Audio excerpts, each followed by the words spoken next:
AITA for refusing to donate my kidney after my mom stole my inheritance. I, 22M, grew up believing I had a safety net. When my dad passed away suddenly in a work accident, his life insurance policy and savings were placed into a trust fund. That money was supposed to be for me when I turned 18, college, living expenses, a future. My mom always reassured me, "Your dad wanted you taken care of." I wasn't spoiled. I worked part-time jobs, saved, and dreamed of being the first in my family to graduate college. My older brother, Jake, 25M, was the opposite. He was reckless, always in trouble, bouncing from one failed business idea to another. Even when we were kids, Mom would cover for him while I had to be the responsible one. When I turned 18, I asked about the fund. Mom got weird. "We'll talk about it later." Then later never came. I thought maybe it was locked until a certain age, but 4 years passed. I was drowning in student loans while my trust fund stayed a mystery. Then, during a family fight, the truth slipped out. Jake shouted, "You're mad because Mom gave me the money, huh? I needed it more than you." My world collapsed. I confronted Mom. My voice shook. "Is it true? Did you give Jake my college fund?" Her face crumbled, but she didn't deny it. "He needed a fresh start. You're smarter. You'll figure things out. He wouldn't have survived without help." I was stunned. That money was my inheritance from Dad, not hers to hand over. And Jake? He blew it. On a failed startup parties, a car he later crashed, every cent gone. I couldn't believe the betrayal. My own mother chose Jake over me, like always, but this time she stole my future to do it. I told her, "You had no right." She snapped, "Don't talk to me like that. I'm your mother. You should be grateful I raised you at all." From that moment, something in me broke. I distanced myself, kept conversations short, buried myself in work and school. My relationship with Mom was shattered. Then, last year, her health declined. She developed kidney issues. Dialysis kept her alive, but doctors said a transplant would be better. She called me one night, voice trembling. "Sweetheart, I need you to get tested." I felt sick. She wanted my kidney.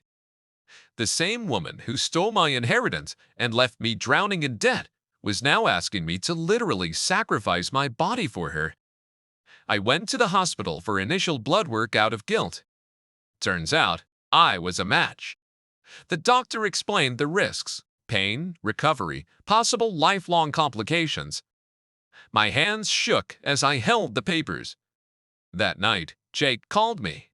"Dude, you have to do this. She's Mom. Forget the money. This is life or death." I snapped. "Easy for you to say. You're not a match. Why don't you step up for once?" He scoffed. "My health isn't good enough." "You know that. It has to be you." It was like deja vu. Jake screws up. I clean up. Jake takes everything. I sacrifice. My whole life. That's been the script. I asked him, "Do you even feel guilty that my future was stolen for you?" He laughed nervously. "Man, that was years ago. Get over it. Don't be selfish now." Selfish. The word echoed like poison. Mom tried emotional blackmail. She sat me down, tears streaming. "I know I hurt you, but I gave Jake that money because I believed in him. You don't need much. You've always been independent. Please, don't punish me for one mistake. This is my life we're talking about." One mistake? That mistake meant no college, thousands in debt, years of struggle. And now she wanted me to risk my health because Jake was her golden child. I told her I needed time. She lashed out. "You're ungrateful. After everything I've done for you, you can't give back one thing. Do you want me to die?" The guilt was unbearable. Family members started calling. "She's your mom. You owe her this." Jake went further, blasting me on Facebook. "My brother is letting our mom die because of money." The comments poured in, half calling me a monster, half telling Jake to shut up. I stayed silent. But inside, I was at war. I met with the transplant coordinator again. She explained, "It's voluntary. No one can force you. But if you do this, it's permanent. There's no taking it back." Hearing those words, I felt clarity. This wasn't about saving mom. This was about repeating the cycle of sacrificing myself for people who never protected me. I called Jake. "I'm not doing it." He exploded. "You selfish piece of trash. After everything mom gave you." I cut him off. "She gave you everything. She stole from me to save you. And now you expect me to give my body too? No. Find another solution." He screamed, cursed, then hung up. Within an hour, my phone buzzed with notifications. Relatives messaging, posts spreading. Jake was telling everyone I condemned our mom to death. But I stayed firm. Mom stopped speaking to me directly. Instead, she sent guilt-ridden texts. "I don't have long." "I hope you can live with yourself," Jake messaged constantly. "People know what kind of son you are now." But something unexpected happened. A cousin reached out privately. She said, "Don't let them bully you. Everyone knows your mom favored Jake.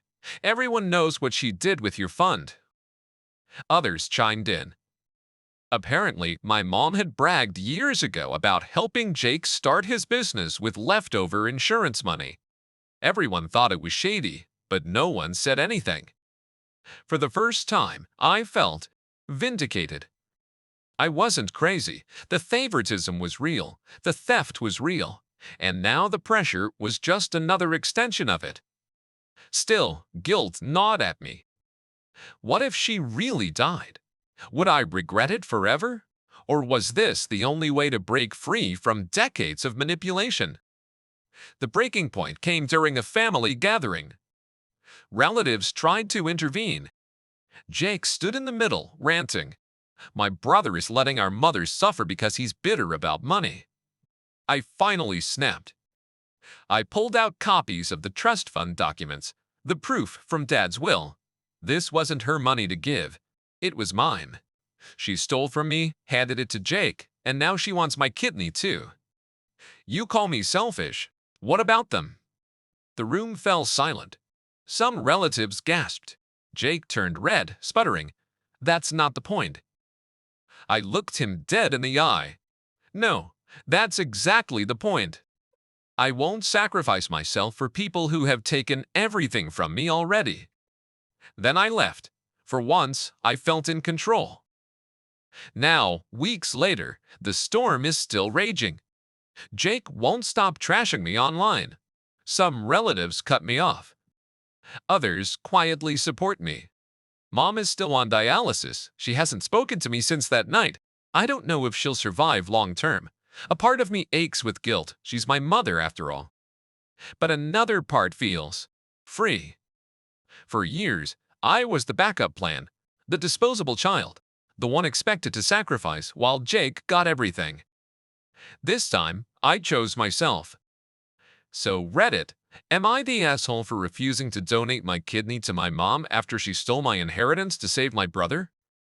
Or is this the first time I finally stood up for myself? Update.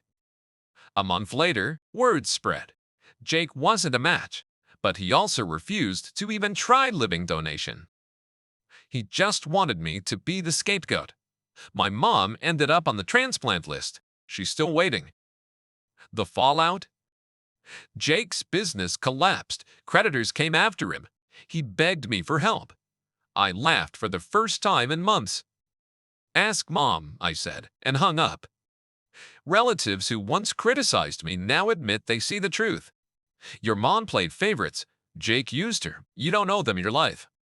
I started therapy. For once, I'm planning a future that's mine alone. Maybe Dad's trust fund is gone, but I won't let them take my body too.